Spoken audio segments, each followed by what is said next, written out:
परमेश्वर ने शैतान और दुष्टात्माओं को पाप करने की अनुमति क्यों दी? अक्सर ये सवाल हमारे मन में आता होगा। इस सवाल का जवाब हम बाइबल से देखते हैं। स्वर्गदूतों और मानवता दोनों के साथ परमेश्वर ने एक विकल्प प्रस्तुत करना चुना, जबकि बाइबल शैतान और पतित स्वर्गदूतों के विद्रोह के बारे में बहुत अधिक विवरण नहीं देती है। ऐसा लगता है कि शैतान संभवतः सभी स्वर्गदूतों में सबसे महान था, जैसा कि हम यहेजकेल में पढ़ते हैं। गर्व में होकर परमेश्वर के विरुद्ध विद्रोह करना चुना ताकि वह खुद का परमेश्वर बन सके। शैतान परमेश्वर की आराधना यही करना चाहता था, वह परमेश्वर बनना चाहता था। शैतान के विद्रोह में उसके पीछे चलने वाले स्वर्गदूतों में से 1/3 का एक अलंकारिक वर्णन माना जाता है, जो पतित स्वर्गदूत दुष्टात्मा बन गए। हालांकि मानवता के विपरीत स्वर्गदूतों के पास शैतान का अनुसरण करने या परमेश्वर के प्रति वफादार रहने का विकल्प एक शाश्वत विकल्प था। बाइबल पतित स्वर्गदूतों को पश्चाताप करने और क्षमा किए जाने का कोई अवसर नहीं देती है। यीशु स्वर्गदूतों के लिए नहीं, बल्कि मानवता के उद्धार के लिए आया था। नहीं, बाइबल यह संकेत देती है कि और अधिक स्वर्गदूतों के लिए पाप करना संभव है। जो स्वर्गदूत परमेश्वर के प्रति वफादार रहते हैं, उन्हें चुने हुए स्वर्गदूत के रूप में वर्णित किया गया है।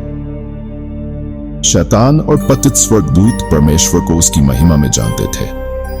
परमेश्वर के बारे में जो कुछ भी वे जानते थे, उसके बावजूद उनका विद्रोह करना सबसे बड़ी बुराई थी। परिणामस्वरूप परमेश्वर शैतान और अन्य पतित स्वर्गदूतों को पश्चाताप करने का अवसर नहीं देता है। इसके अलावा बाइबल हमें यह मानने का कोई कारण नहीं देती है कि यदि परमेश्वर उन्हें अवसर देता है तो भी वे पश्चाताप करेंगे। परमेश्वर ने शैतान और स्वर्गदूतों को वही विकल्प दिया जो उसने आदम और हव्वा को दिया था, कि वे उसकी आज्ञा माने या न माने। स्वर्गदूतों के पास स्वतंत्र इच्छा से चुनाव करने का विकल्प था। परमेश्वर ने किसी भी स्वर्गदूत को पाप करने के लिए मजबूर या प्रोत्साहित नहीं किया। शैतान और पतित स्वर्गदूतों ने अपनी स्वतंत्र इच्छा से पाप किया और इसलिए वे आग की झील में परमेश्वर के अनंत क्रोध के पात्र हैं। जब परमेश्वर को पता था कि परिणाम क्या होंगे, तो उसने स्वर्गदूतों को यह विकल्प क्यों दिया? परमेश्वर जानता था कि स्वर्गदूतों में से 1/3 विद्रोह करेंगे और इसलिए उन्हें अनंत आग में शापित किया जाएगा। परमेश्वर ये भी जानता था कि शैतान मानवता को पाप में बहकाकर अपने विद्रोह को आगे बढ़ाएगा। तो परमेश्वर ने इसकी अनुमति क्यों दी? बाइबल इस प्रश्न का उत्तर स्पष्ट रूप से नहीं देती है। यही बात लगभग किसी भी बुरे काम के बारे में भी पूछी जा सकती है। परमेश्वर इसकी अनुमति क्यों देता है? अंततः यह उसकी सृष्टि पर परमेश्वर की संप्रभुता पर वापस आता है। भजनकार हमें बताता है, परमेश्वर का मार्ग सिद्ध है।